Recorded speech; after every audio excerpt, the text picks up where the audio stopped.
2023 নির্বাচনকে সামনে রেখে ফের একবার রাজ্যে আসছেন রাষ্ট্রীয় স্বয়ংসেবক সংঘের প্রধান ডক্টর মোহন ভাগবতজি। আগামী 26শে আগস্ট তিনি রাজ্যে আসছেন। 27শে আগস্ট যাবেন অমরপুর শান্তিকালী আশ্রমে।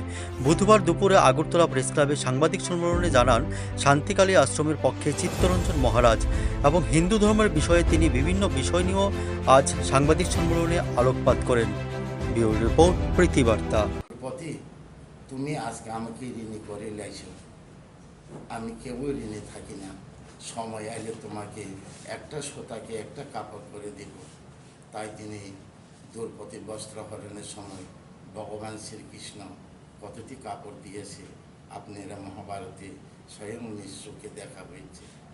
তাই শান্তিকালে আশ্রমের মধ্যে যা যতটুকু পারে যদি একটু মন্দির নির্মাণের জন্য সবাই ডোনেশন করে শান্তিকালীর সেই ভগবান শ্রীকৃষ্ণ দেওয়া দ্রৌপদী পাওয়ার মতোই সবাই শান্তিকালীর আশীর্বাদ পাক। তার জন্য আমি এই মিডিয়ার মাধ্যমে সমস্ত হিন্দু সনাতন ধর্ম অবলম্বনকারীদেরকে আমি বিশেষভাবে অনুরোধ জানাই। সবাইকে নমস্কার। ওম শান্তি, ওম শান্তি, ওম শান্তি।